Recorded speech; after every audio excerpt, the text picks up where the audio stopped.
સુષ્માબેનને આપણે વધારે સાંભળીએ કે જેઓ માતાજી અરવિંદ ઘોષ એના વિશે આજે બોલવાના છે. અને જો તમને યાદ હોય તો સુષ્માબેન બહુ પહેલાં ઓગસ્ટ મહિનાની અંદર અરવિંદ ઘોષ જેઓ પોંડિચેરીના છે તેમના પૂર્વજીવન વિશે એમને બોલેલા. એની સાથે સાંકળ રૂપે આજનો છે એમનો વિષય છે માતાજી વિશે કહેવાના છે. અને ત્યાર પછી ત્રીજું પણ માતાજીનો અને અરવિંદોનો જે યોગ સંયોગ છે એના વિશે પણ ઓગસ્ટ મહિનામાં કહેવાના છે. એટલે આ રીતે આપણે અરવિંદને પૂરેપૂરા સમજી જાણી શકીશું. તો આવો ભદ્રાબેન વડગામાં જેઓ લંડનથી વેસ્ટફર્ડના અમારા એમ્બેસેડર છે તેઓને હું વિનંતી કરીશ કે તેઓ સુષ્માબેનનો પરિચય આપે. Thank you Kokilaben.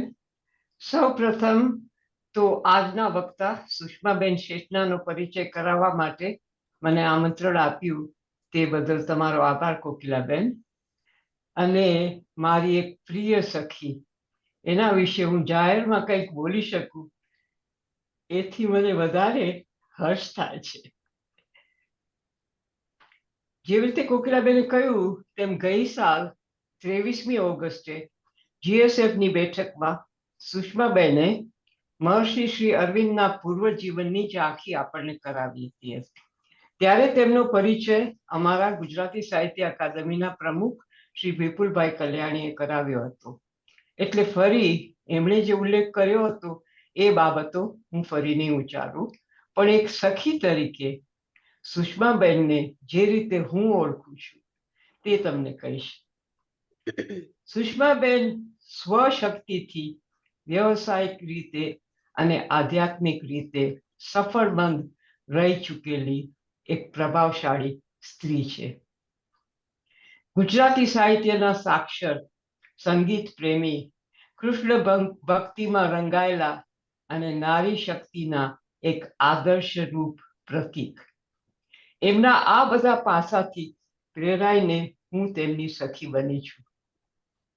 સુષ્માબેને જીએફ સાથે નક્કી કર્યું હતું, જે રીતે કોકિલાબેને કહ્યું તેમ, તે મહર્ષિ અરવિંદ અને શ્રી માતાજી વિશે 3 બેઠકોમાં વક્તવ્યો રજૂ કરશે. પહેલા કહ્યું તેમ શ્રી અરવિંદના પૂર્વ જીવનની ઝાંખી એમણે ગઈ સાલ આપણને કરાવી. આજે તે શ્રી માતાજીના જીવન અને કવન વિશે વાત કરશે અને આવતા ઓગસ્ટ મહિનામાં તેમના ત્રીજા વક્તવ્યનું શીર્ષક રહેશે શ્રી માતાજી અને શ્રી અરવિંદના પૂર્ણ યોગ. સુષ્માબેન શ્રી અરવિંદની આધ્યાત્મિકતા તરફ વળ્યા તેમાં લંડનમાં માણેક કુટુંબ દ્વારા સ્થપાયેલા ઓરોમીરા સેન્ટરનો ઘણો ફાળો રહ્યો છે. જેમને આ સેન્ટરની પ્રવૃત્તિમાં ભાગ લેવો હોય તેમના માટે સેન્ટરનું સરનામું અને ટેલિફોન નંબર ચેટ બોક્સ પર મૂક્યા છે. સુષ્માબેનની આગેવાની હેઠળ ઘણા પ્રતિષ્ઠિત વક્તાઓ આ સેન્ટરમાં આવીને પોતાના વક્તવ્યો રજૂ કર્યા છે અને વર્કશોપ પણ ચલાવી છે. ક્યારેક આવી વર્કશોપ કે આવા લેક્ચર્સ ઓનલાઈન પર પણ થયા છે. આ સેન્ટરમાં શ્રી માતાજીના 4 સ્વરૂપ મહાલક્ષ્મી, મહાકાલી, દુર્ગા અને સરસ્વતી દેવીઓની પૂજા માટે નિમણૂક કરેલી તિથિઓ જ્યારે હોય છે તે દિવસે સુષ્માબેન એ દેવીઓની પૂજાનું સંચાલન કરે છે અને સ્તુતિઓ દ્વારા તેમનું આહ્વાન કરે છે. તે ઉપરાંત દર શનિ રવિની સાંજની બેઠકોમાં યોગ્ય વિષયો ચૂંટી તેમને અનુરૂપી વાંચન અને ચર્ચા વિચારણાનું કરવાનું કામ પણ સુષ્માબેન હાથમાં લીધું છે. એમના આટલા વ્યસ્ત જીવનમાં આ કાર્ય માટે પોતાનો અંગત સમયનો ખાસો ફાળો આપવો પડતો હશે, પણ એ છે મારી સખી સુષ્મા. કોઈ પણ પ્રકારના પડકારને હસ્તે મોઢે ઝીલી લેવાની ક્ષમતા ધરાવનારી એ મારી બહેનપણી છે. તો ચાલો આજે આપણે એમને જીએસએફ તરફથી અને સર્વ શ્રોતાજનોથી આવકાર આપીએ અને એમનું વક્તવ્ય રજૂ કરવાની વિનંતી કરીએ. તો સુષ્માબેન, કરું શરૂ. Thank you. ઘણો ઘણો આભાર ભદ્રાબેન, આટલો મધુર સખી પરિચય આપવા માટે. સાચા સુહૃદ એને જ કહેવાય, સખા એને જ કહેવાય કે જે બાહ્ય દબાણોને કારણે ઘણા વખત સુધી મળી પણ ન શક્યા હોય, પણ છતાંય જ્યારે મળીએ, ભલે આવી રીતે વર્ચ્યુઅલ રીતે ઓનલાઈન મળીએ, તો પણ પરસ્પરની ઉષ્મા એવી ને એવી જ હોય. Thank you. અને પોંડિચેરીના શ્રી માતાજીને દિવ્ય જીવનની ઝાંખી વિશે આજે બે શબ્દ કહેવાનો જે અવસર ગુજરાતી સાહિત્ય ફોરમના કોકિલાબેન, અલકાબેન, પિંકીબેન અને કૌશલભાઈએ જે આપ્યો છે એના માટે હું મારો સહૃદય આભાર માનું છું. ગુજરાતી સાહિત્ય ફોરમની જે સાતત્યપૂર્ણ સમાજ ઉપયોગી અનેકવિધ વાર્તાલાપોની શૃંખલા જે અવિરતપણે ચાલુ રહી છે કોવિડના ટાઈમથી, એના માટે તો શું કહેવું. એના માટે જે ડેડિકેશન જોઈએ એ બધા જ સાહિત્ય ફોરમની સમિતિના બધા જ સભ્યોમાં જે છે એ ખરેખર ખૂબ જ આવકારદાયક છે. અને આશા રાખીએ કે આ ક્રમ શૃંખલા ચાલુ જ રહે અને કદાચ અન્ય જુદી જુદી રીતે પણ એના પાસા વધુ ને વધુ બહાર આવે. એક સ્પષ્ટતા એ કરવાની કે આપણા ઓરોમીરા સેન્ટરની જે લંડનમાં ચાલતા ઓરોમીરા સેન્ટરની ભદ્રાબેને જે ઉલ્લેખ કર્યો એ તો સેન્ટરના ટ્રસ્ટીઓ, ખાસ કરીને ડોક્ટર સંજીવ માણેક સંચાલન કરતા હોય છે. હું એમાં ભાગ લઉં છું અને એમાંના અમુક કાર્યક્રમોમાં આપણે વક્તાઓને બોલાવ્યા હતા, પણ સેન્ટરની પ્રવૃત્તિઓ એની મેળે જ ચાલુ રહે છે. અને બીજા ઘણા ખૂબ જ સાધકો અને ડિવોટીસ છે, એ લોકોનો ખૂબ મહત્વનો ફાળો છે. I am just one of them. So I am very grateful for that participation. તો આજનો આપણો વિષય છે શ્રી માતાજીના દિવ્ય જીવનની ઝાંખી. આજે દિવસ છે 21મી એપ્રિલ 2024 અને 24મી એપ્રિલે શ્રી માતાજી ધ મધર પોંડિચેરી કાયમી વસવાટ માટે આવ્યા. એમનું ફાઇનલ અરાઇવલ જેને કહેવાય છે, અને એ ખૂબ ખાસ દર્શન દિવસ તરીકે ઉજવાય છે.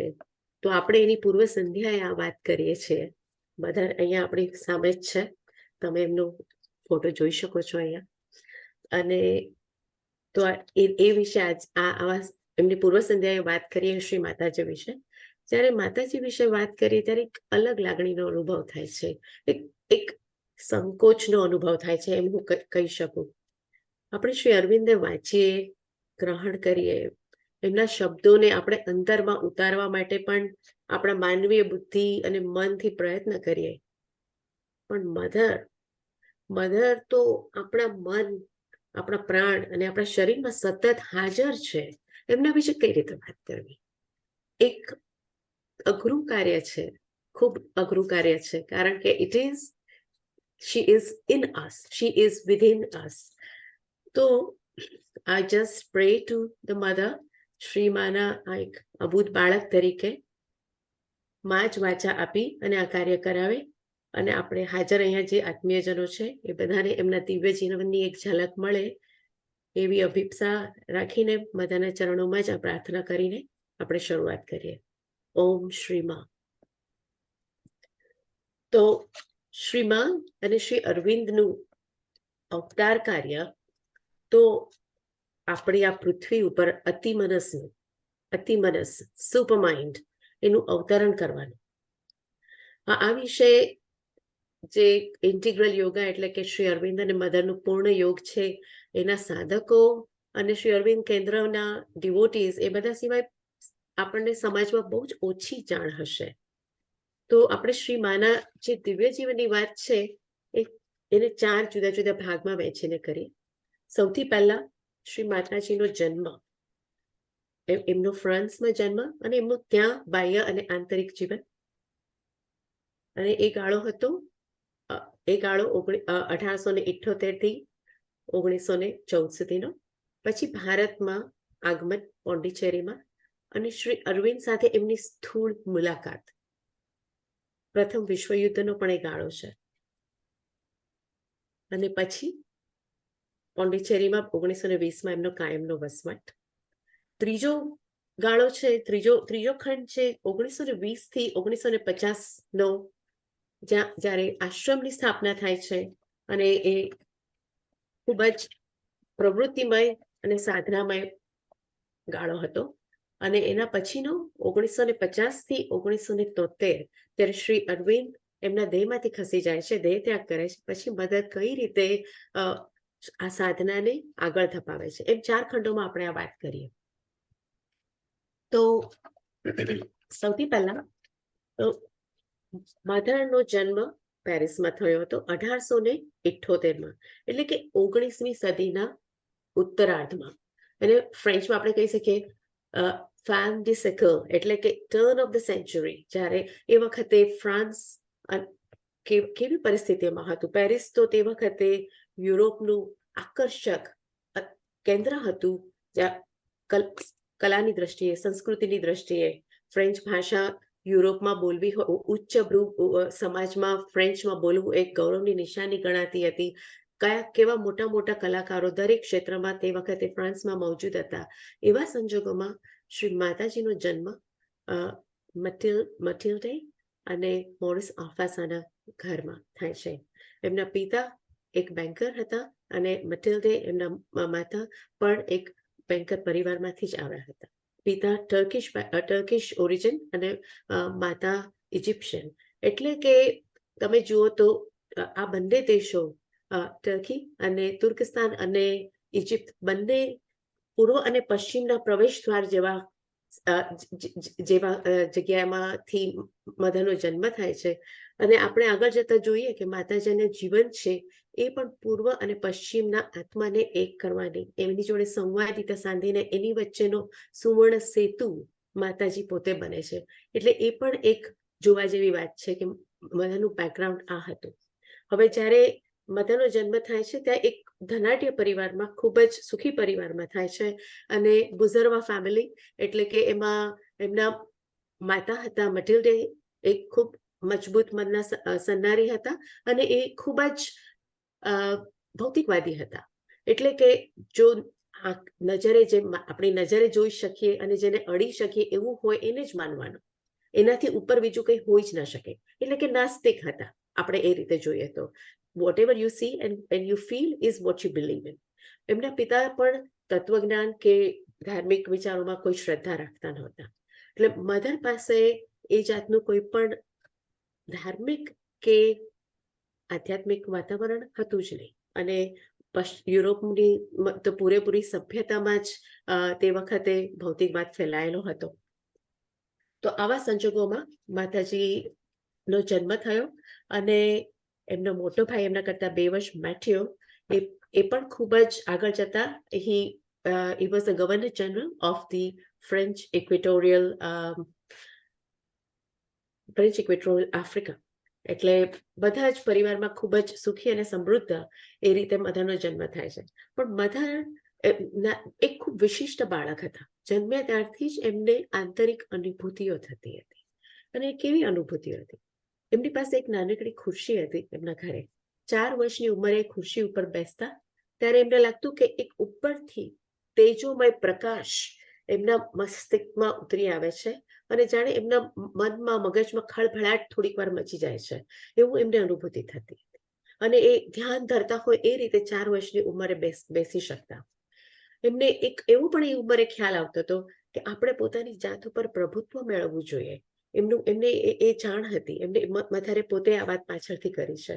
અને બહારના જે પરિબળો છે એનાથી દોરાયા વગર અંદરના અવાજને અનુસરવું જોઈએ.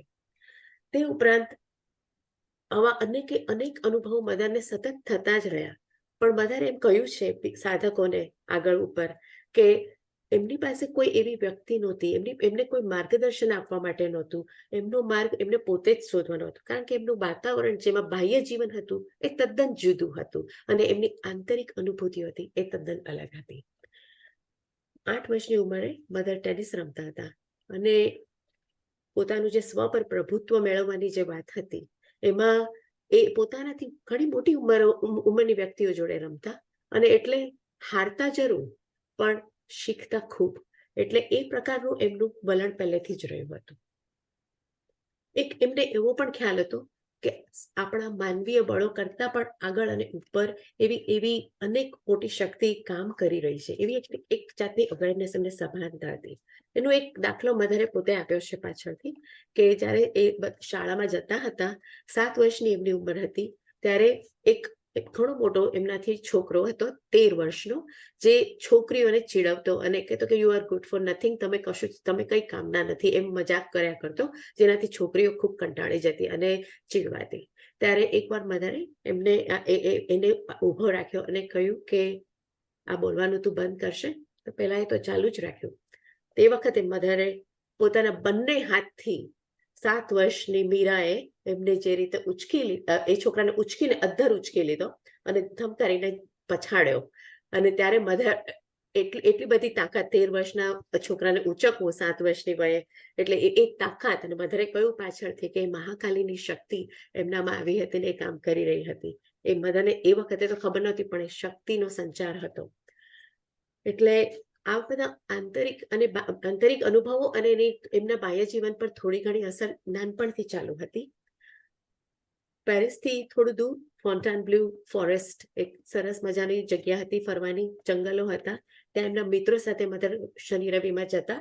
અને એકવાર એ લોકો બધા ઊંચી ટેકરી ઉપર ચાલી રહ્યા હતા, તો એમાં મધરનો પગ લપસ્યો. મીરા એમનું નામ હતું. મીરાનો પગ લપસ્યો અને નીચે પડ્યા. તો જેવા એ લપસતા હતા, પડતા હતા, ત્યારે એમને એવી ભાવના એવું લાગ્યું કે કોઈકે એમને ઉચકી લીધા છે અને જાણે કે કોઈના ખોળામાં જ છે. હવે નીચે જે રસ્તો હતો એ કપચીઓથી ભરેલો, ધારદાર પથ્થરોથી ભરેલો રસ્તો હતો.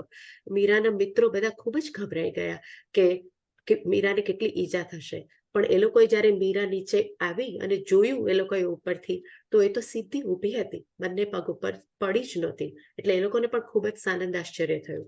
એટલે કોઈ જાતની એક અનન્ય શક્તિ એમનું રક્ષણ કરતી હતી, એમને હંમેશા એમની પાછળ રહેતી હતી, એવું મધરને સતત સભાનતા હતી. બીજું, મીરા એ પણ નોંધ્યું હતું કે નાના હતા જ્યારે સૂઈ જતા હતા, લગભગ 13 વર્ષની કે એવી ઉંમરે, ત્યારે સૂઈ ગયા પછી એમને એમ લાગતું હતું કે એ પોતાના શરીરમાંથી બહાર નીકળી ગયા છે. પછી એ ખૂબ જ ઊંચા અને મોટા વિરાટ સ્વરૂપ લે છે, પોતાના ઘરની ઉપર અને ઘરથી પણ ઉપર આખા શહેર ઉપર છવાઈ જાય એટલું મોટું એમનું સ્વરૂપ બને છે. અને એમણે એક સરસ મજાનો ખૂબ મોટો સોનેરી ઝભ્ભો પહેરેલો છે. એ ઝભ્ભો એમના પોતાના કરતા પણ, એ સ્વરૂપ કરતા પણ લાંબો છે. અને એ ઝભ્ભો આખા શહેરની આમ આજુબાજુ આખું વર્તુળાકારે ફેલાઈ જાય છે.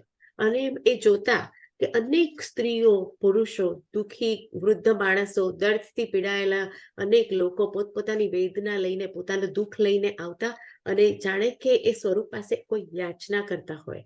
અને એક એવું એ જોતા કે એ ઝભ્ભો દરેક ચંડી પાસે એનો એક છેડો જતો, અને જેવું એ વ્યક્તિ એ ઝભ્ભાને સ્પર્શ કરતી કે એની દુઃખ અને પીડા હોય એ દૂર થઈ જતી અને એ વ્યક્તિમાં પાછું બળ, અનેરું બળ આવી જતું.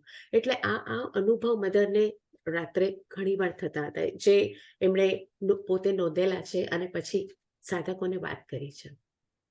આ એમનું આંતરિક વસ્તુ હતી. એ વખતે આ વસ્તુ એ કોઈની જોડે શેર નહોતા કરી શકતા.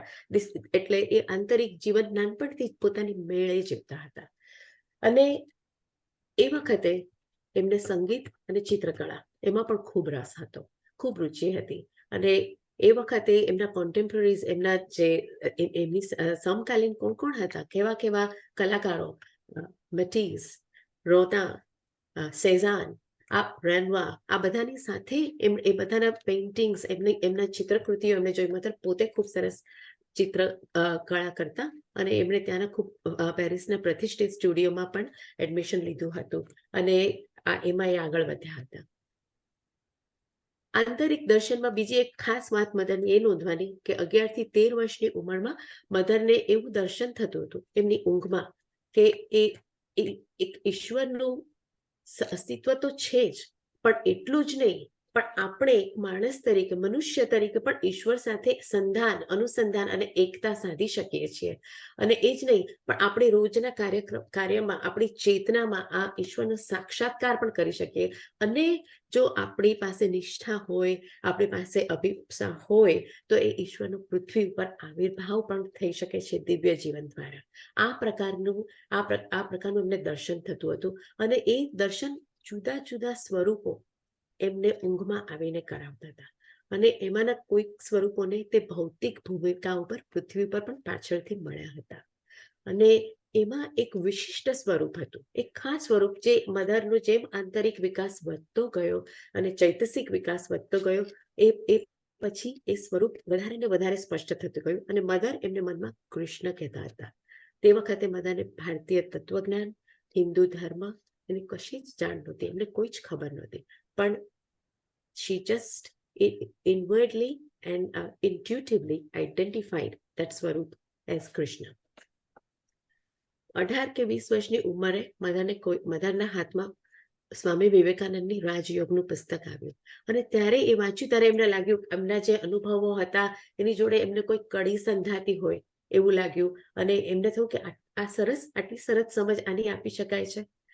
એ જ રીતે 21 વર્ષની ઉંમરે કોઈ એમને ભગવદ્ ગીતાનો ફ્રેન્ચ અનુવાદ આપ્યો.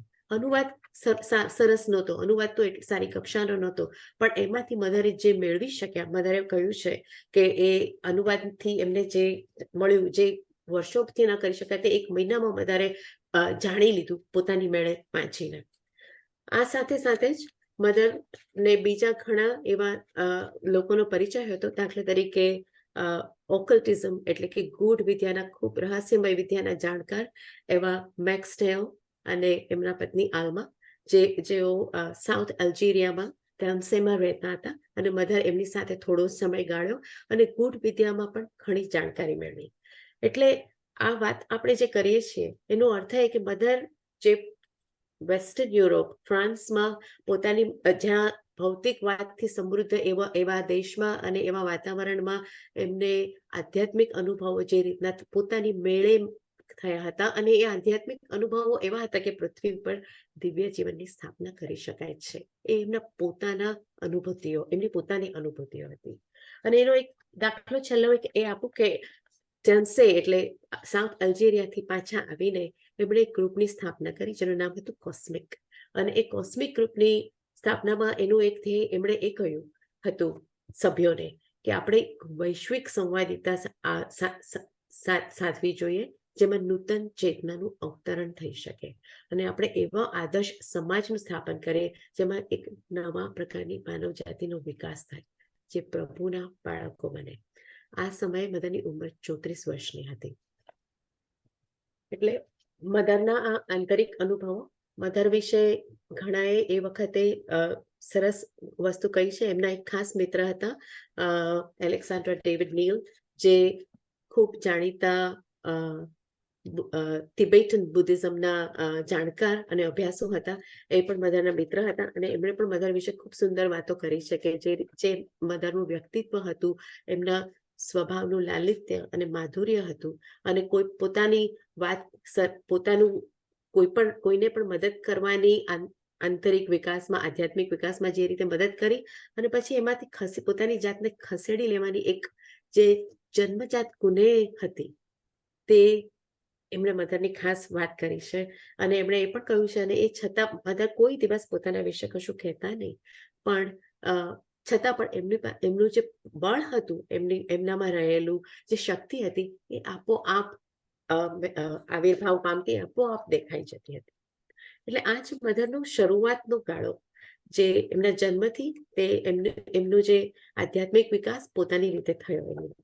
હવે આપણે બીજા ભાગ ઉપર આવીએ તો ત્યારે 1914, હવે 1914 મધરના જે પતિ હતા એ વખતે પોલ રિચાર્ડ, એ પોતે એક ભારતીય અને અનેક તત્વજ્ઞાનના અભ્યાસુ અને ભારતીય તત્વજ્ઞાનના તો ખાસ ફિલસૂફ હતા.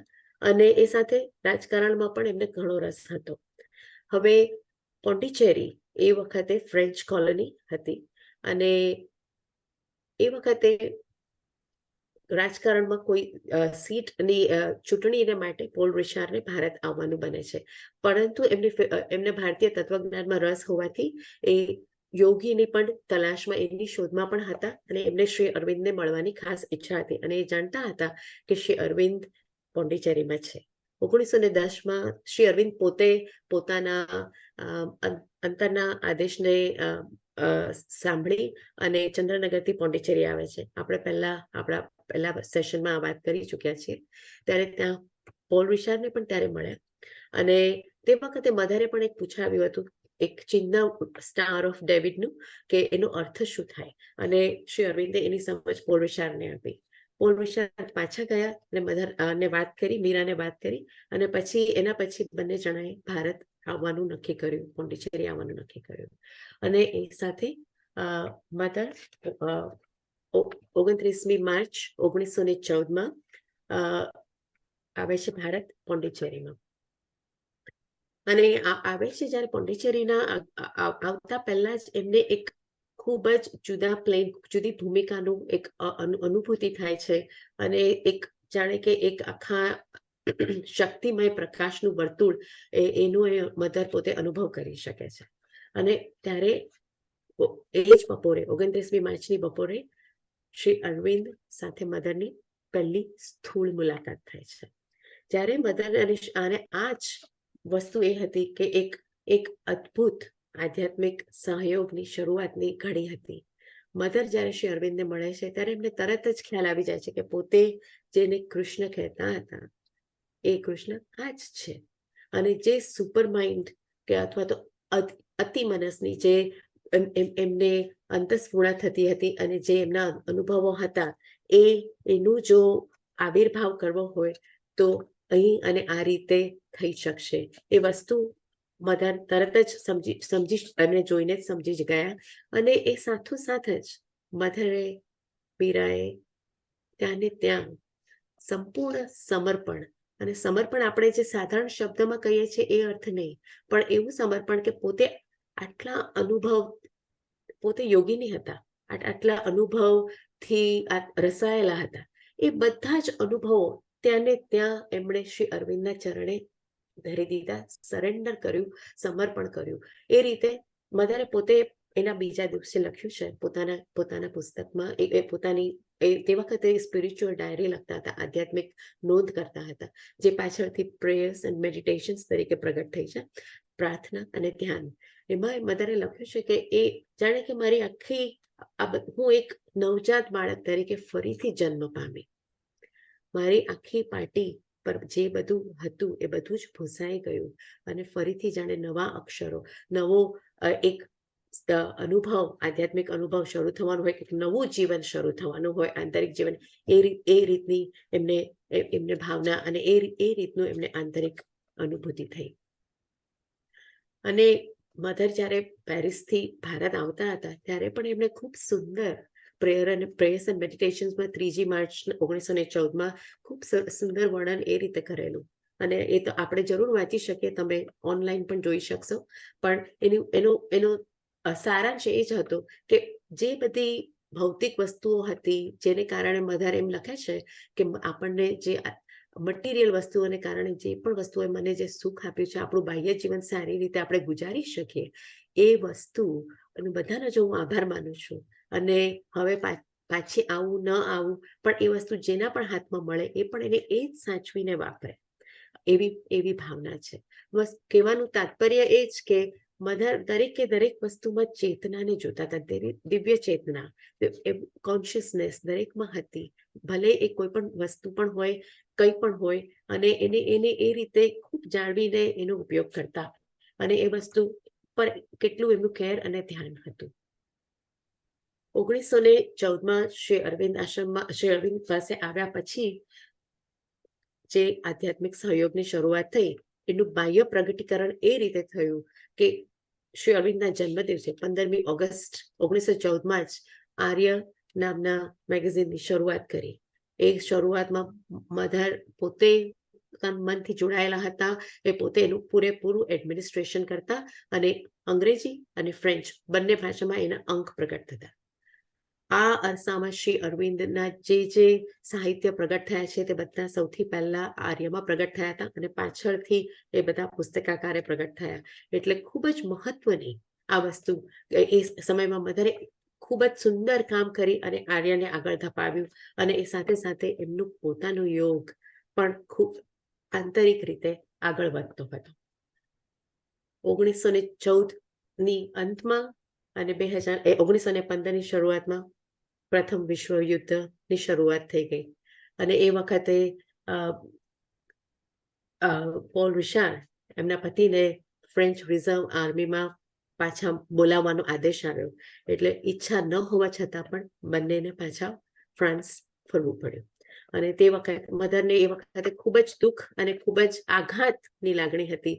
જે રીતે આ જવાનો સંજોગો ઊભા થયા એને માટે પણ જવું જ પડ્યું. ફ્રાન્સ પાછા ફરીને પણ મધર ખૂબ જ માંદા, બાહ્ય રીતે શરીર પર જેની અસર થાય છે, ખૂબ જ માંદા પડી જાય છે, બીમાર થઈ જાય છે. પણ પેલી શક્તિ જે છે કે જે આપણે કામ કરવાનું છે એ એમને આગળ લઈ જાય છે, ચાલુ રાખે છે. શ્રી અરવિંદ સાથે એમનો પત્ર વ્યવહાર પણ ચાલુ જ હતો. અને એના પછી 1916માં એમને જાપાન જવાનું થાય છે. અને 1916 થી 1920નો જે ગાળો હતો જાપાનનો, એ મધર માટે એક સુંદર બની રહ્યો. અને એ રીતે કે તે વખતે જાપાન જે કળામાં અને સાહિત્યમાં અને જે આર્ટિસ્ટિક જાપાનીઝ જીવનશૈલી હતી એની મધર પર ખૂબ સરસ અસર થઈ. અને ત્યાં પણ એમને અનેક સુંદર આધ્યાત્મિક અનુભવો થયા. અને જે પેલી પરેશાની હતી ફ્રાન્સની એ થોડી ઘણી ઓછી થઈ. પણ મધર કહેતા હતા કે આ પણ એક ભૌતિક beautiful, it's a beautiful but material field. આધ્યાત્મિક સ્પિરિચ્યુઅલ ફિલ્ડ નહોતું જાપાનનું. પણ ત્યાંના અનુભવો પણ આપણે ઘણા વાંચી શકીએ મધરના જ પુસ્તકોમાં, જેનું હું રેફરન્સ પાછળથી પછી આપું છું. પણ અત્યારે આપણે સમયના અભાવે એ વિગતવાર વાત નહીં કરું. પણ જ્યારે મધર જાપાનમાં હતા ત્યારે પણ રવિન્દ્રનાથ ટાગોરને પણ ત્યાં મળ્યા હતા. અને એમના આધ્યાત્મિક પૂરેપૂરા પ્રભાવથી અંજાઈને રવિન્દ્રનાથ ઠાકુરે પણ એમને આમંત્રણ આપ્યું હતું શાંતિનિકેતનમાં આવી અને એને સંભાળી લેવાનું, જેનો મધરે અસ્વીકાર કર્યો હતો. કારણ કે એ જાણતા હતા કે એમનું ભાગ્ય ક્યાં છે, એમને ક્યાં જવાનું છે, એમને શું કરવાનું છે. એટલે 1920 સુધી મધર પહેલા 1 વર્ષ માટે ટોક્યો અને પછી ક્યોટો હતા. અને ત્યાં 1920માં પાછા ફરે છે પોંડિચેરી, ભારત. 24મી એપ્રિલે 1920માં Mother returns back to Pondicherry. અને એ વખતે એમના મિત્ર હતા ડોરોથી હોડસન, એમની સાથે મધર આવ્યા. અને શ્રી અરવિંદ આશ્રમ, અરવિંદ જ્યાં રહેતા હતા એમના ઘરની પાસે જ અનાજ મકાનમાં એમને રહેવાનું ચાલુ કર્યું. હવે એ જે ગાળો હતો તે વખતે શ્રી અરવિંદ એમના બધા મિત્રો સાથે રહેતા હતા. અને શ્રી અરવિંદ કોઈ દિવસ ગુરુપદ કે એવી ભાવનાથી કે એમના મિત્રો સાથે પણ એ રીતે નહોતા. પણ મધરના આગમન પછી, મીરાના આગમન પછી આ વસ્તુ બદલાઈ ગઈ. મધરે પોતાના આચરણથી, પોતાના વ્યવહારથી શીખવ્યું કે કઈ રીતે ગુરુ સાથે રહેવું. સૌથી પહેલા પણ મધર જ્યારે શ્રી અરવિંદને મળ્યા હતા ત્યારે શ્રી અરવિંદ ખુરશી પર, જે આપણે વાત કરી આગળ કે 29મી માર્ચ 1914માં મળ્યા હતા, ત્યારે શ્રી અરવિંદ એમની ખુરશી ઉપર બેઠા હતા. મધર એમના પગ પાસે નીચે બેઠા હતા. અને જે સમર્પણ, એમાં એક શબ્દ બોલાયો નહોતો. આ આંતરિક કમ્યુનિકેશન એવું હતું કે એમાં એમણે જે સમર્પણ કરી દીધું પોતાના પૂરેપૂરા આધ્યાત્મિક અનુભવોનું. એટલે એક એ ફિલિંગથી કર્યું હતું. અને આ પ્રકારનું એમનું જે વર્તન હતું એનાથી પહેલા શ્રી અરવિંદના જે મિત્રો હતા, જે એમના ક્રાંતિકારી સમયના પણ હતા, એમની સાથે રહેતા હતા. એટલે મિત્ર ભાવ જે રહેતા હતા એમાં પણ થોડો ફેરફાર આવ્યો. અને આખી ઘરની વ્યવસ્થા પણ ખૂબ સુઘડ બની, બધું વ્યવસ્થિત સરસ રીતે ગોઠવાઈ ગયું. અને સહયોગથી જે પૂર્ણ યોગ આગળ વધવાની હતી એમાં ખૂબ જ ઝડપ આવી. અને એને કારણે જે અતિમનસ એટલે કે સુપર માઇન્ડનું જે અવતરણ કરવાનું મીરાનું અને શ્રી અરવિંદ બંનેનું જે આધ્યાત્મિક સ્વપ્ન હતું એમાં ખૂબ પ્રગતિ સાધાય. પણ સુપર માઇન્ડ એટલે કે અતિ મનસ પર પહોંચતા પહેલા બીજી પણ ઘણી ભૂમિકાઓ હોય છે. એક ભૂમિકા છે ઓવર માઇન્ડ એટલે કે અધિ મનસ. તો એ અધિ મનસ જેને આપણે કહી શકીએ કે આપણા જે બધા દેવી દેવતાઓ, ફક્ત આપણા જ નહીં પણ બીજા પણ, દાખલા તરીકે ગ્રીક ગોડ્સ એન્ડ ગોડેસીસ, એ બધાનું પણ એ ભૂમિકાઓ પર હોય છે. તો એનું અવતરણ કરવાનું જે અતિમનસ કરતા પહેલાનું અધિમનસનું અવતરણ કરવાનું જે ભૂમિકા હતી એ શ્રી અરવિંદને સાંપડી 26મી નવેમ્બર 1926માં. એ પણ એક મહત્વનો દિવસ છે. અને તે વખતે મધર અને શ્રી અરવિંદ બંને સાથે બેઠા દર્શન આપવાના હતા બધા સાધકોને, બધા મિત્રોને, બધા આવીને. અને તે વખતે એ જે વાતાવરણ હતું, એ વખતે આશ્રમ તો નહોતો, કારણ કે આશ્રમ નામ નહોતું, પણ એક શ્રી અરવિંદનું જે રહેઠાણ હતું અને એમના બધા જે અંતેવાસીઓ હતા, એમનું જે એ વાતાવરણ હતું એ ખૂબ જ અદ્ભુત અને યોગમય બની ગયું હતું. બધાને કોઈક અલૌકિક આનંદની અનુભૂતિ થઈ હતી. અને પછી સાધકોની સંખ્યા વધવા લાગી. હવે આ જ વખતે શ્રી અરવિંદને વધારે આગળ ભૂમિકાએ વધવા માટે, અધિમનસથી અતિમનસ પર જવા માટે એકાંતની જરૂર હતી. અને મધર એ શ્રીમાએ અથવા તો મીરાએ એ વખતે આશ્રમનું એટલે સંપૂર્ણ સંચાલન સંભાળી લીધું. અને પછી એને આ રીતે શ્રી અરવિંદ આશ્રમની શરૂઆત થઈ. ઇટ વોઝ વેરી સ્પોન્ટેનિયસ, સહજ રીતે થઈ હતી. એમાં એક વિચારપૂર્વક કોઈ ગોઠવણ નહોતી કે અને શ્રી અરવિંદે તો આશ્રમ નામ માં પણ ખચકાટ હતો, કારણ કે આ એક એવી વસ્તુ કરવાની હતી કે જે it was an experiment of raising our consciousness to a different level. એટલે કે આપણા મનુષ્ય જાતિનો વિકાસ, ઇવોલ્યુશન, ઉત્ક્રાંતિ.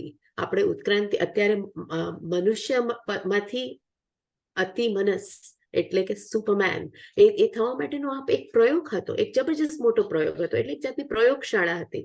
પણ આખરે આશ્રમ નામ રાખ્યું શ્રી અરવિંદ આશ્રમ. અને આપોઆપ જ એ આશ્રમનું સંચાલન શ્રીમાએ મધરે સંભાળી લીધું. અને શ્રી અરવિંદ તો પોતે સાધના આગળ વધારવા માટે એકાંતવાસમાં ત્યારે ચાલી ગયા, મધરના હાથમાં બધું સોંપીને. એટલે આ જે ગાળો હતો એમાં તે વખત પછી મધર કાયમને માટે પોંડિચેરીમાં વસવાટ કરે છે. એમના જે પતિ હતા પોલ રિચાર્ડ, એ તો પાછા ચાલી જાય છે, કારણ કે એમને એક જુદું જ લાગ્યું. એ વખતે એમને એમ લાગ્યું કે આ રીતે હું નહીં રહી શકું. અને એમને પોતાને યોગી બનવાની જે મહત્વાકાંક્ષા હતી એમાં એમને ક્ષતિ પહોંચતી હોય એવું લાગ્યું. એટલે એ ફ્રાન્સ પાછા ફરે છે. મધર ત્યાં જ રહી જાય છે અને આશ્રમની આ રીતે ધપાવે છે. અને આશ્રમનું ખૂબ સુંદર રીતે આગળ સંચાલન કરે છે અને સાધકોને સતત એમના વિકાસમાં, આંતરિક વિકાસમાં મદદ કરે છે. હવે આ ગાળો હતો 1926 તે 1950નો. એમાં શ્રી અરવિંદ સાહિત્યનું, અરવિંદ બધાના પત્રોના જવાબ આપતા, મધર પણ બધાની સંભાળ લેતા. અને આશ્રમમાં ઘણા બધા જુદા જુદા વિભાગો એ વખતે ચાલુ થયા, કારણ કે બધા સાધકોની સંખ્યા ધીરે ધીરે વધવા લાગી. અને તે ઉપરાંત બીજું વિશ્વયુદ્ધ 1940sમાં, એ વખતે તો પછી બાળકો, જે સાધકોના બાળકો હતા, એમને પણ બોલાવવાની જરૂર પડી. એટલે આખું જે સંચાલન હતું એમાં આશ્રમમાં શાળા પણ શરૂ કરવી પડી અને ઘણી બધી જવાબદારીઓ વધી. અને આ બધું જ મધર ખૂબ સુપેરે ધ્યાન રાખતા અને પોતાની કુનેથી આ બધું સંભાળી લેતા. હવે આમાં આગળ જતા 1950માં જ્યારે અતિમનસ નું અવતરણ કરવા માટે શ્રી અરવિંદે જ્યારે એમ લાગ્યું કે પોતાનું કાર્ય આ ભૌતિક ભૂમિકાએથી નહીં ચાલુ કરી શકાય, પણ એને બદલે સૂક્ષ્મ ભૌતિક એટલે સટલ ફિઝિકલમાં જરૂરી છે ખસવા માટે, એટલે એમણે દેહમાંથી ખસી જવું પડશે. જ્યારે શ્રી અરવિંદે એવું લાગ્યું ત્યારે 1950માં એમનો દેહ ત્યાગ એમણે કર્યો. એટલે એમને પોતાને સુપરમાઇન્ડનો સાક્ષાત્કાર થઈ ચૂક્યો હતો. બંનેને સુપરમાઇન્ડ અથવા તો અતિમનસનો સાક્ષાત્કાર થઈ ચૂક્યો હતો.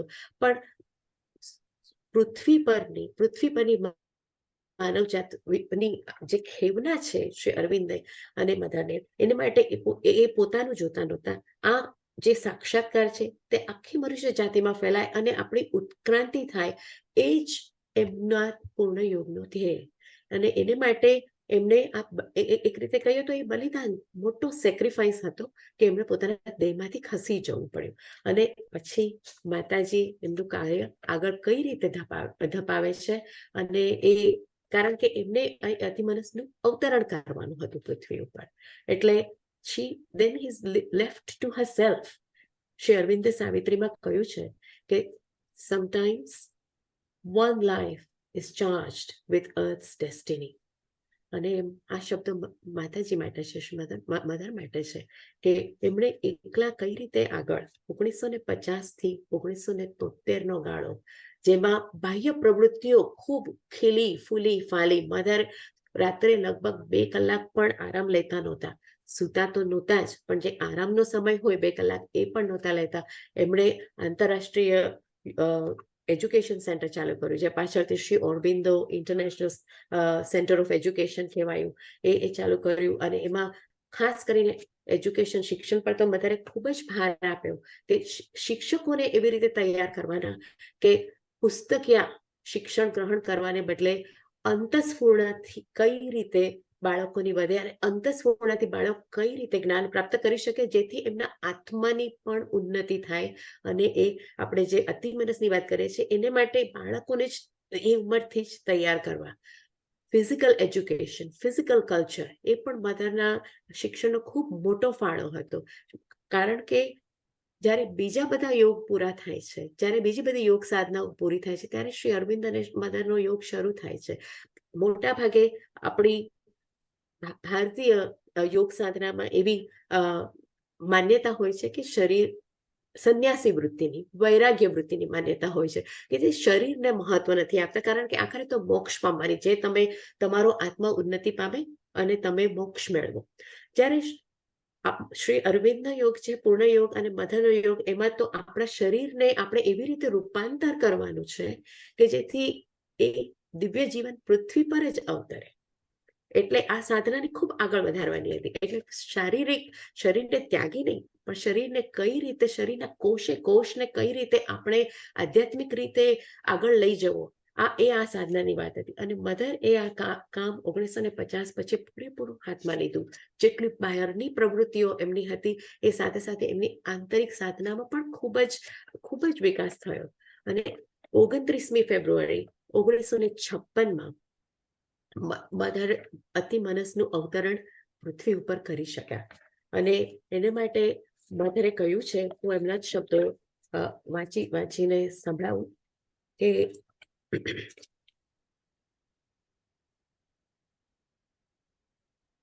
1956માં એમણે વાતાવરણ એવું હતું કે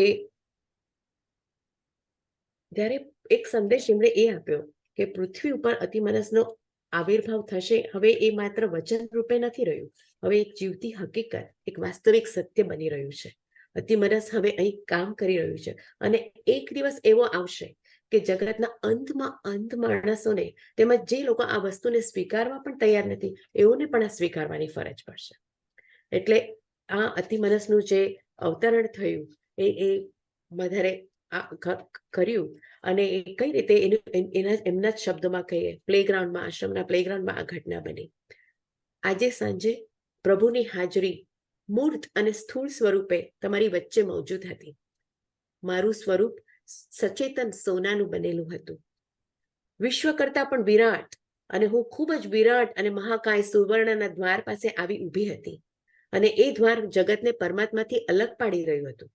એ દ્વાર પર દ્રષ્ટિ કરતા જ ચેતનાની માત્ર એક જ ગતિમાં મને ખ્યાલ આવી ગયો, અને મેં સંકલ્પ કર્યો કે હવે સમય પાકી ગયો છે. અને મારા બંને હાથ વડે એક પ્રચંડ હથોડો ઉચકીને મેં દ્વાર ઉપર, એ સુવર્ણનો હથોડો ઉચકીને મેં દ્વાર ઉપર પ્રહાર કર્યો. અને એક જ પ્રહાર, અને દ્વારના ટુકડે ટુકડા થઈ ગયા. પછી અતિમનસ પ્રકાશ, શક્તિ અને ચેતનાનો અસ્ખલિત પ્રવાહ પૃથ્વી ઉપર રેલાઈ રહ્યો.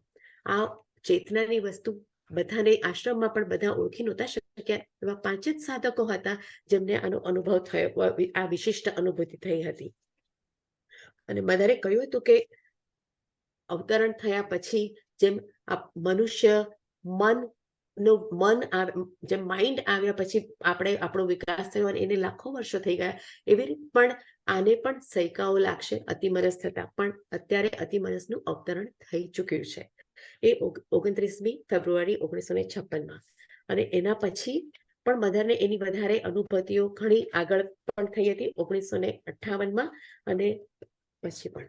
અને અહીંયા જ અટક્યા વગર મધરે આનાથી આગળ પણ શારીરિક રૂપાંતરનો યોગ પણ પછી શરૂ કર્યો હતો. પોતાના શરીરને જ પર જ અનુભવો કરી, પોતાના શરીરના કોષે કોષમાં પણ જે દિવ્ય ચેતના અંદર આવે અને એ કોષનું પણ રૂપાંતર થાય, એના માટે પણ મધરે પૂરેપૂરા પ્રયત્નો કર્યા હતા. અને આ વસ્તુ ખૂબ જ અઘરી અને દુઃખદાયક હતી, કારણ કે તમે તમારા કોષને બદલો, શરીરના કોષ જે તમે મૂર્ધ હોય, શરીરની ટેવ શું છે કે વૃદ્ધ થવું,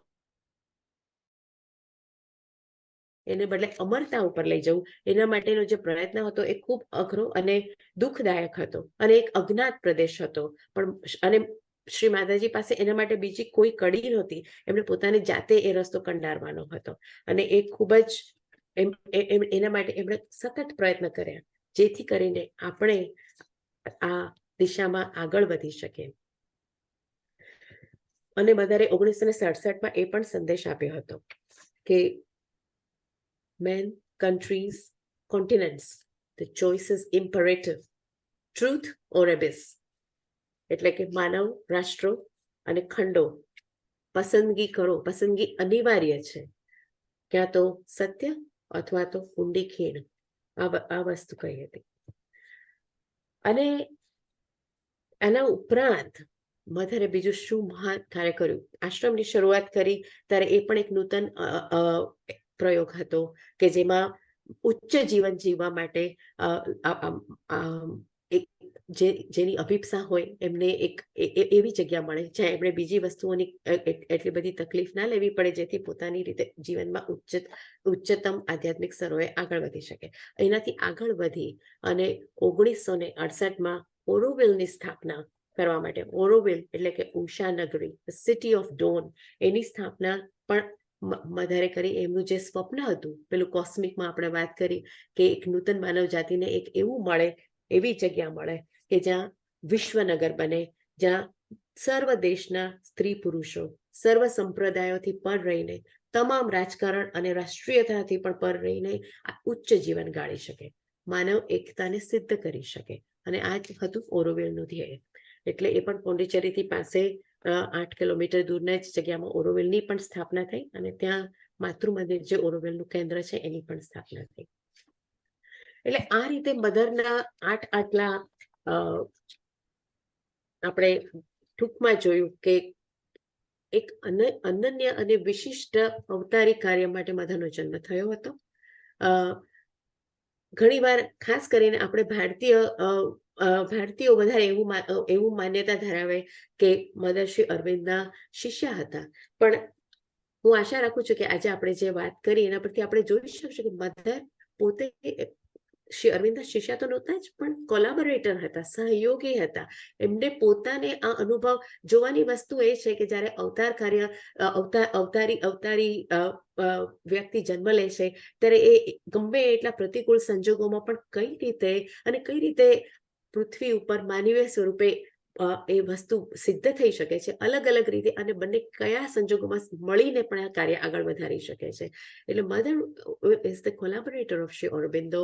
અને કઈ રીતે એમણે એમની સાધના અને અતિમનસના અવતરણની કરી એ વસ્તુ મેં આજે આપણે ટૂંકમાં સમજવાનું અને ઝલકનું એનો મેં પ્રયત્ન કર્યો. અને છેલ્લે હું સાવિત્રીની જ લાઇન્સ વાંચી અને અહીંયા હું સમાપ્તિ કરીશ. એક વસ્તુ શ્રી અરવિંદે ખાસ કહી છે મધર માટે, અને શ્રી અરવિંદની એક પુસ્તિકા છે જે પૂર્ણયોગની માટેની એક પ્રવેશિકા ગણાય, એનું નામ જ ધ મધર છે. અને નો અધર વર્ડ્સ શ્રી અરવિંદે કહ્યું છે એમાં જ, who is the mother? Shri Aurobindo has declared in no uncertain terms, the one whom we adore as the mother is the divine consciousness force that dominates all existence, one and yet so many-sided that to follow her movement is impossible, even for the quickest mind and for the freest and most vast intelligence. મધરના જ 4 સ્વરૂપ છે, મહેશ્વરી, મહાકાલી, મહાલક્ષ્મી અને મહાસરસ્વતી. અને સાવિત્રીમાં તે છેલ્લે સાવિત્રીમાં ની જે કડીઓ છે, જે આપણે મધરને સંબોધીને જ લખાયેલી છે, એ હું વાંચી અને પૂર્ણાહુતિ કરીશ. At the head she stands of birth and toil and fate. In the slow round the cycles turn to her call. Alone her hands can change time's dragon base. Hers is the mystery the night conceals. The spirit's alchemist energy is hers. She is the golden bridge, the wonderful fire. The luminous heart of the unknown is she, a power of silence in the depths of God. She is the force, the inevitable word, the magnet of our difficult ascent. The sun from which we kindle all our suns. The light that gleams from the unrealized vasts. The joy that beacons from the impossible. The might of all that never yet came down. All nature dumbly calls to her alone, to heal with her feet the aching throb of life, and break the seals on the dim soul of man, and kindle her fire in the closed heart of things. Thank you. બધાને સાંભળવા માટે ખૂબ આભાર. ઓમ શ્રીમાં. ખૂબ સરસ સુષ્માબેન, તમે આ રીતે બીજો ભાગ જે તમે પ્રસ્તુત કર્યો એ ખરેખર પ્રશંસનીય છે અને માતાજી વિશે પણ અમને ઘણું બધું જાણવા મળ્યું. હા, પહેલો જે ફોટો એમણે મૂકેલો એ એમના નાનપણનો હતો, જ્યારે તેઓ આવ્યા ત્યારે 1914માં, રાઈટ? આ જપાનનો ફોટો છે, 1900 જપાન ગયા પછી, એટલે 1914 થી 20ના ગાળાનો. ઓકે.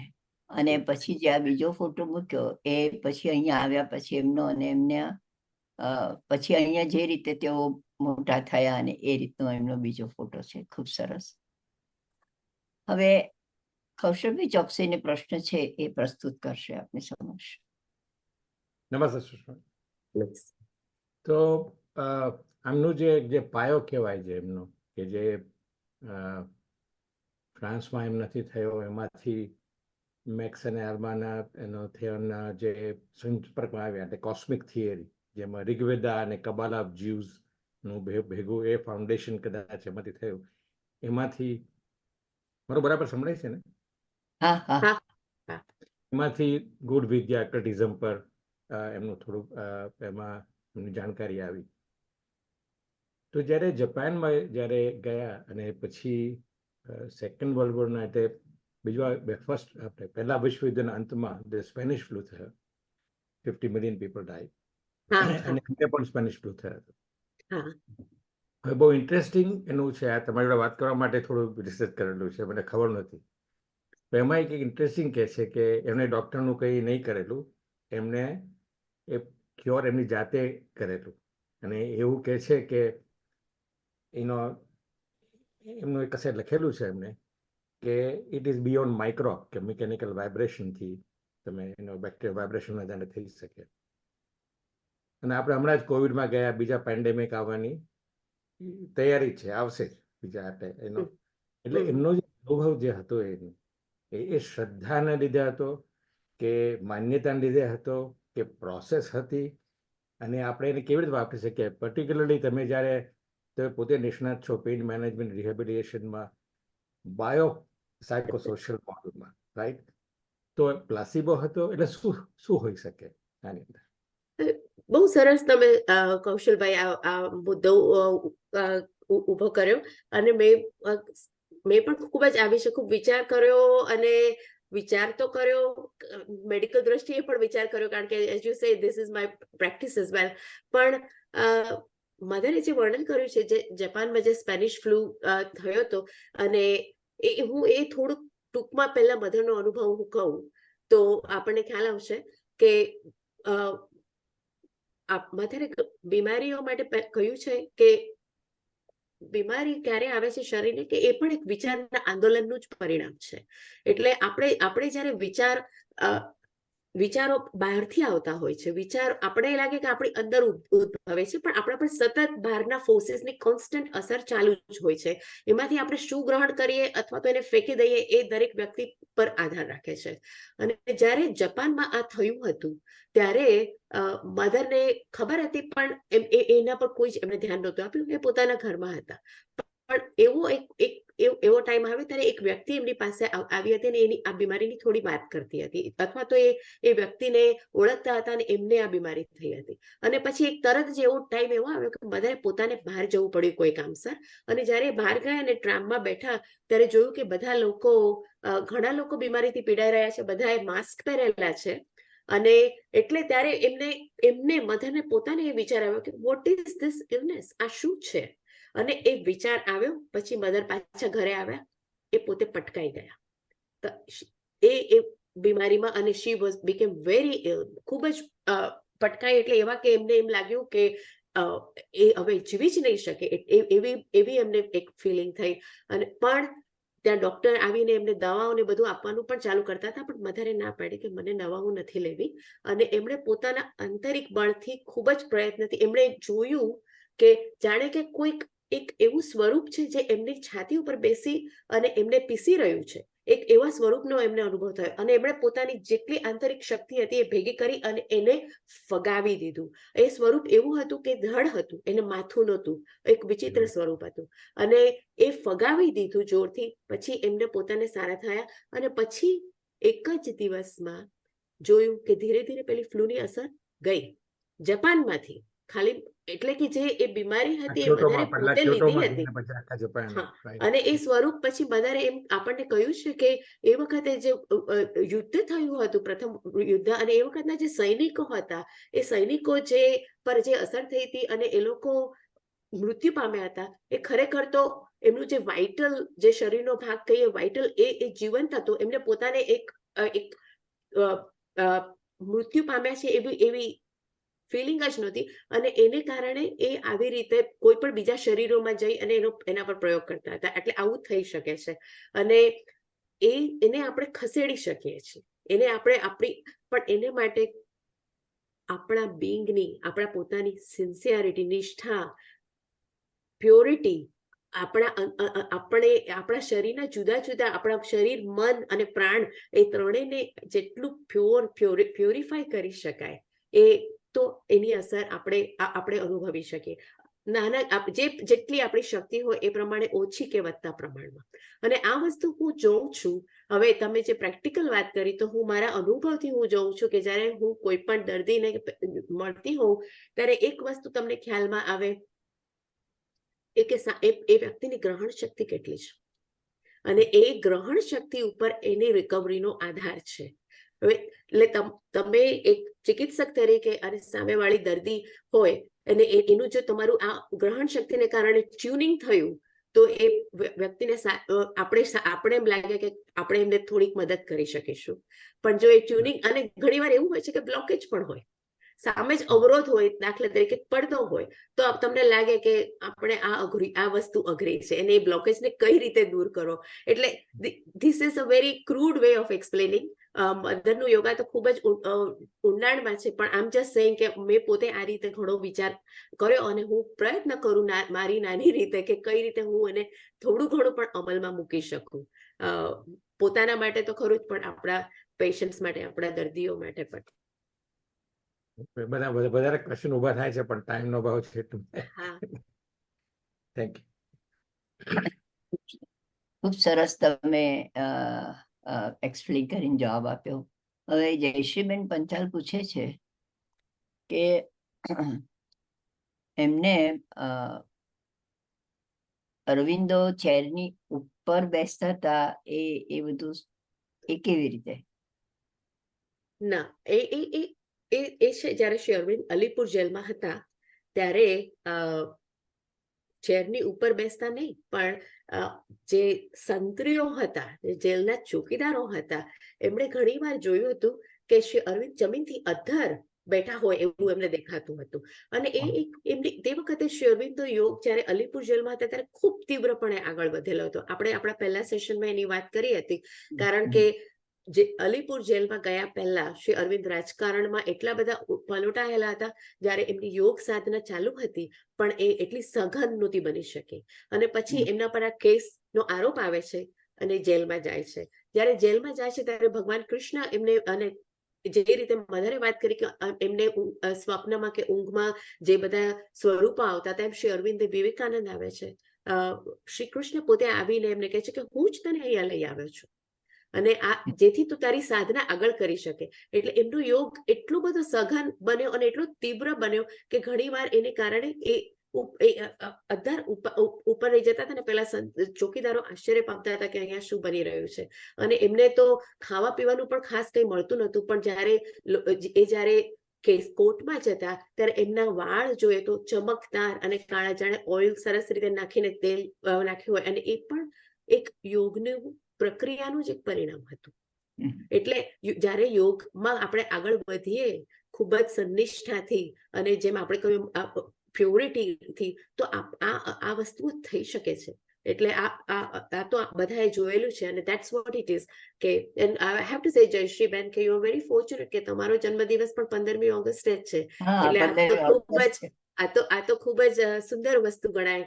આ એક જે શ્રી અરવિંદ અને શ્રી મધરના શ્રી માના સાધક હોય એના માટે તો આ બહુ દિવ્ય અને મોટો દિવસ છે. એટલે દેટ્સ સો વન્ડરફુલ. એમણે આગળ એક પ્રશ્ન પૂછ્યો છે કે તમે આટલું સરસ સમજાવ્યું, અમે અહીંયાથી શું શીખીને જઈએ એમ. એ તો હું શું કહી શકું? એ તો આપણી જે ગ્રહણ શક્તિની વાત કરી એમાંથી જે વસ્તુ આપણા મનને સૌથી વધારે સ્પર્શી હોય, કદાચ એને આપણે આગળ લઈ જઈ શકીએ. હવે આજે આપણે જે આ વાત કરી એમાં મેં 3 પુસ્તકો, એક બહુ સરસ પુસ્તક છે ધ મધર બાય જોર્જીસ વાન રેકમ. એમાં તો ખૂબ જ ઊંડાણમાં, ખૂબ જ વિગતવાર મધરને જીવનનું બાહ્ય અને આંતરિક જીવનનું વર્ણન છે, એનો મેં આધાર લીધો છે. અને તે ઉપરાંત એક નાનકડું પુસ્તક છે વિલ્ફ્રેડનું, જર્મન લેખક છે વિલ્ફ્રેડ, અને એનું પણ નામ જ છે ધ મધર, શ્રી માતાજી. અને કિરીટભાઈ ઠક્કરે એનો ગુજરાતીમાં અનુવાદ કરેલો છે, શ્રી માતાજી, અને એ આ પુસ્તક છે. તો આપણે એમાંથી વાંચી, અને દરેક વ્યક્તિની પોતાની જે વિશિષ્ટ હોય, અને એ આપણે દરેકમાં અલગ અલગ મિશ્રણમાં હોય છે. તો એ આપણને જે વધારે સ્પર્શ કરે એ પ્રમાણે આપણે આમાં આગળ વધી શકીએ. જે સરેન્ડરની વાત કરી, જેમ મધરે જે પ્રકારનું સમર્પણ કર્યું, એમાંનું આપણે થોડુંક પણ જે સરેન્ડર કરી શકીએ. સરેન્ડર એટલે એક્ટિવ સરેન્ડર. સમર્પણ એટલે એમ નહીં કે બધું છોડી દેવું, ભગવાન માં જેમ કરશે એમ જ થશે, એમ નહીં. આપણે આપણું કાર્ય કરીએ, પણ મધરને સોંપીને કાર્ય કરીએ, ડિઝાયર વગર કરીએ, થોડું અનાસક્ત ભાવે કરીએ, અને પૂરેપૂરા મનથી પૂર્વક કાર્ય કરીએ. તો એવું કદાચ એ રીતે કંઈક કરીએ તો આપણને જરૂર આપણે આ રસ્તે આગળ વધી શકીએ. That's what I can say. પૂછે છે કે સ્વાતિ દેસાઈ કે માનવજાત માટે કરેલી સાધના તેમની સફળ થઈ એવું તમે માનો છો? જરૂર સફળ થઈ, અને સફળ થઈ રહી છે. આ આગળ ચાલી રહ્યું છે. અત્યારે ફક્ત ફિઝિકલ પ્રેઝન્સની આપણે વાત, કારણ કે આપણે માનવ દેહમાં છીએ એટલે આપણે ફિઝિકલ પ્રેઝન્સની આપણને જરૂરી લાગે. પણ તમે ઘણાનું જોશો કે દાખલા તરીકે આપ કેટલીય વ્યક્તિઓ તો મધરને કે શ્રી અરવિંદને જોયા પણ નથી, પણ તમે એમને અનુભવી શકો છો. અને આ વસ્તુ આ એક ચૈતસિક વસ્તુ છે. હું એમ માનું છું કે હું મધર કે શ્રી અરવિંદ અથવા તો before how they called me, એની પહેલા વર્ષો પહેલા સૌથી પહેલા મેં સુંદરમનું પુસ્તક વાંચ્યું હતું. અને સુંદરમના પુસ્તકમાં દક્ષિણાયન એમનું પુસ્તક હતું. એકચ્યુઅલી મેં ગુજરાતીમાં જ્યારે હું માસ્ટર્સ કરતી હતી ત્યારે it was one of my books to study, Dakshinayan. અને એમાં દક્ષિણાયનમાં સુંદરમે પોંડિચેરીનું પર એક નાનકડું પ્રકરણ હતું. એ પ્રકરણે મારા પર એ પુસ્તક, અને ખાસ કરીને એ પોંડિચેરીના પ્રકરણે મારા પર ખૂબ અસર કરેલી. ત્યારે હું નાની હતી, આઈ વોઝ સ્ટડિંગ, પણ એ એટલી બધી ઊંડી હતી અસર કે જ્યારે વર્ષો પછી હું મારે દક્ષિણના પ્રવાસે જવાનું થયું. એ પુસ્તક તો મારી પાસે જ મેં રાખ્યું હતું અને સમહાવ એટલે સુંદરમ પણ એક કડી મારા માટે હતા અને મેં સુંદરમને હું કોઈ દિવસ મળી નથી, અક્ષરદેહ જ મળી છું. પણ એ અક્ષરમાં પણ એટલી ચેતના હતી, એટલી તાકાત હતી કે એનો પ્રભાવ હતો. તો જો સુંદરમ જેવા સાધકનો પ્રભાવ હોઈ શકે આપણા પર, તો શ્રી અરવિંદની સાધનાનો તો પ્રભાવ ચાલુ છે અને ચાલુ રહેશે. આ વસ્તુ એવી નથી કે તાત્કાલિક બની શકે, પણ શ્રી અરવિંદ જો આપણે સનિષ્ઠાથી અને પૂરેપૂરી આંતરિક સ્વચ્છતાથી આપણે આપણી મનની પાટી ખુલ્લી રાખી અને એમને મળીએ તો પ્રતિસાદ જરૂર મળે છે અને એની સાધના પણ આગળ ધપી રહી છે, એમાં શંકાને કોઈ સ્થાન નથી. I would say that. Okay, અરવિંદોને દિવ્ય શક્તિ હતી? દિવ્ય શક્તિ જરૂર હતી. તો તમે એ તો કેટલાના અનુભવો છે જે અરવિંદે સદેહે મળ્યા છે. શ્રી અરવિંદે એમણે કેટલું લખ્યું છે. કનૈયાલાલ મુનશી દાખલા તરીકે, જે શ્રી અરવિંદ એમના શિક્ષક હતા અને તમે કનૈયાલાલ મુનશીનું વાંચો કે જયારે શ્રી અરવિંદને શિક્ષક તરીકે મળ્યા હતા વડોદરામાં અને પછી જયારે પોંડિચેરીમાં મળે છે, કારણ કે તે વખતે શ્રી અરવિંદ બરોડા કોલેજ, જે અત્યારે MS યુનિવર્સિટી કહેવાય છે, ત્યાં અંગ્રેજી અને લેટિન ભણાવતા હતા અને પછી એમને જયારે પોંડિચેરી મળે છે ત્યારે જે અનુભવ કનૈયાલાલ મુનશીને થયો છે, રવિન્દ્રનાથ ટાગોરને જે અનુભવ શ્રી અરવિંદનો થયો છે, અને એક રવિન્દ્રનાથ ટાગોરનું ખાસ એક ટૂંકમાં એટલો ઉલ્લેખ કરું કે પહેલી વાર શ્રી અરવિંદને મળે છે ત્યારે એ રાષ્ટ્રીય ભાવનાથી રંગાયેલા હોય છે અને રવિન્દ્રનાથ કહે છે કે શ્રી અરવિંદોને આવકાર આપે છે કે અમે યુ હેવ અવર વર્ડ. પણ જયારે પોંડિચેરીમાં એમને મળે છે અને ખાસ એમને મળવા જાય છે અને ત્યારે એ જે ઋષિ શ્રી અરવિંદને જુએ છે ત્યારે એમના હાથ પહેલા ભેટવાને માટે લંબાયા હતા, તે પ્રાર્થનાની મુદ્રામાં જોડાઈ જાય છે આપોઆપ. અને પછી રવિન્દ્રનાથ એમની આંખમાંથી આંસુ પણ ટપકી પડે છે પાછા આવતી વખતે અને કહે છે કે હું મળવા ગયો હતો મિત્રને, પણ હું અત્યારે તો જાણે ઈશ્વરને મળ્યો છું. અને એટલે આવા તો કેટલા અનુભવો લખેલા છે. પણ એક વસ્તુ તો વર્તમાન પત્રોમાં પણ પછી છપાઈ હતી. શ્રી અરવિંદે જયારે દેહ ત્યાગ કર્યો 5મી ડિસેમ્બરે, એ પછી જે અતિમાનસનું એમના શરીરમાં અવતરણ થયું હતું, એ કારણે એમના શરીર પર કોઈ જાતનું વિઘટન 3 દિવસ સુધી થયું નહોતું. અને એ તો ત્યાંનું આપણું મદ્રાસનું જે પેપર છે, ન્યૂઝપેપર હિન્દુ, એમાં એક ન્યૂઝ તરીકે આવ્યું હતું. એટલે ફ્રેન્ચ ડોક્ટર્સ પણ જોવા આવ્યા હતા, તપાસવા આવ્યા હતા, પણ એ દેહને સંપૂર્ણ પ્રકાશમય અને ગુલાબી કાંતિમાં એ શરીર રહ્યું હતું. એનો જે લોકો, જેની હારબંધ લોકોની કતાર ચાલુતી, બધા લોકોએ નજરે જોયેલું છે અને અનુભવ કરેલો છે. સરસ. હવે એક છેલ્લે સુરેન્દ્રભાઈને કઈ કેવું છે, આપણે સાંભળી લઈએ એમને.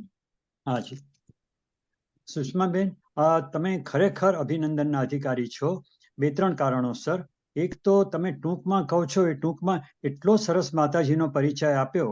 મેં તમારું આગલું સેશન તો નથી સાંભળ્યું, પણ યુટ્યુબ પર હું શોધી લઈશ, નહીં તો રિંકીબેનને પૂછી લઈશ. પણ એક એ કારણ, અને મને થોડીક ખબર હતી, બહુ ઓછી, પણ આજના તમારા વક્તવ્યથી ઘણી બધી ખબર પડી. એમની આંતરિક ચેતના, એમની સ્ફૂર્ણા, એમનો વિકાસ, એટલે કે આ યોગનો એ બધું, અને અરવિંદ સાથેનું જે બધું તમે વર્ણન કર્યું, અને આટલા ઉમદા ગુજરાતીમાં, એને માટે શું કહેવું, ખરેખર જ. એટલે એ 2 કારણોસર. અને આમ પણ we are the richer by listening to your talk today. ખરેખર જ એવું છે. અને ફરીથી અભિનંદન સુષ્માબેન. ફરી તમારો લાભ મળે એ ઈચ્છા છે. અને કોકિલાબેન, તમને ગુજરાતી સાહિત્ય ફોરમને પણ તમારો ઘણો આભાર. તમે હંમેશા જુદા જુદા ક્ષેત્રના વ્યક્તિઓને લાવો છો એમાંના, અને આજે ઘણો બધો અમને ઘણી બધી સમજ પડી એમની મારફત, અને ઘણું જાણવા મળ્યું. Thank you. સુરેન્દ્રભાઈ, તમને ખાસ જાણ ખાતર કહું કે ઓગસ્ટ મહિનામાં પાછું એમનું છે જ. હાજી. છે. અચ્છા, બરાબર. હા, શરૂઆતમાં ભદ્રાબેન કહ્યું, હવે યાદ આવ્યું. હાજી. હાજી. હવે એક છેલ્લું આપણે સાંભળી લઈએ. મીનાબેન નાયકને કઈ કેવું છે. મીનાબેન. બસ, ખૂબ ખરેખર સરસ અને સુંદર વ્યક્તિત્વ. હું ગઈકાલે જ પોંડિચેરીથી આવી અને આજે ઓહો. મને સાંભળવાનું ઓહો. મળ્યું. સો I M so blessed with everything. બધું શ્રીમાન શ્રી અરવિંદના ચરણે એ જ આપણને પ્રેરણા આપે. અને મેં જેમ શરૂઆતમાં કહ્યું કે એમના બાળક તરીકે આપણને વાચા આપે અને જે કહેવાનું છે તે કહેવડાવે. અને અમે ગયા હતા ફરવા, પણ ત્યાં ગાડી અમને સ્પિરિચ્યુઅલ, કલ્ચરલ અને મેડિટેટિવ એક્સપિરિયન્સ થયો. મારી સાથે મારી મિત્ર નમિતા બોડાજી હતી, જે ભારતનાટ્યમની નૃત્યાંગના છે. તેણે પણ રામનવમીને દિવસે અરબિંદો ગેલેરીમાં રામસ્તુતિ પર એને ભરતનાટ્યમ પર ડાન્સ કરવાનો, નૃત્ય કરવાનો મોકો મળ્યો. સો હેપી ટુ, આજે મને સાંભળવાનું મળ્યું. એટલે ખૂબ સરસ. Their blessings. આજનું જે આપણું જે પ્રવચન છે, આટલું સરસ પ્રવચન થયા પછી એમાંથી બહાર નીકળવું થોડુંક મુશ્કેલ પડે છે, પણ નીકળવું તો પડશે જ. તો આ કાવ્ય છે એ અમારું પણ સાર્થક છે કે દરેકને પોતાને કંઈક નવું જાણવા મળે છે. અને અમારા વક્તાઓ માટે તો શું કહેવું, ખરેખર ખૂબ જ સરસ રીતે બધા વક્તાઓ અહીંયા પોતાની વાત રજૂ કરે છે. આટલું સરસ પ્રવચન થયું, આટલા બધા સરસ શ્રોતાઓએ ક્વેશ્ચન પણ પૂછ્યા, તો આપણે હવે આભાર ન માનીએ તો કૃતજ્ઞ ગણાઈએ ને. તો વડોદરા ભાષાભાઈ પાર્કના એમ્બેસેડર અને ગુજરાત સાહિત્ય ફોરમના ડાયરેક્ટર એવા સ્વાતિબેન દેસાઈને વિનંતી કરીશ કે તેઓ આભાર વ્યક્ત કરે. આભાર કોકિલાબેન, આ તક આપવા બદલ. તમારા કયા શબ્દોમાં આભાર માનું સુષ્માબેન, કારણ કે આપે એટલું સુંદર રીતે વક્તવ્ય આપ્યું, પણ એક માતાજીનું બાલ્યાવસ્થાથી યુવા અને પછી કેવી રીતે આકર્ષાઈને પોંડિચેરી આવ્યા, એ આખી જે સફર વર્ણવી ને, એ ખૂબ જ અમે એમાં તાદાત્મ્ય એક સંધાઈ ગયું અમારું પણ. અને વાંચ્યું છે ઘણું અરવિંદ વિશેનું પણ, અંબાલાલ પુરાણી, સુંદરમ, અને જે અંતેવાસી હતા તારાબા કરીને મદરસા, એમની સાથે પણ અમારે ઘણો, અમે પહેલા જતા હતા, હમણાં બહુ વર્ષથી નથી જઈ શકી, 25-30 વર્ષ પહેલા, ત્યારે એમની પણ બધી વાતો જે હતી અને એ આપની પણ વાતોમાં બધું સામ્ય લાગ્યું. એટલે આપણે એનો કેટલો અભ્યાસ કર્યો હશે કે તમે આટલું સુંદર એ કરી શક્યા.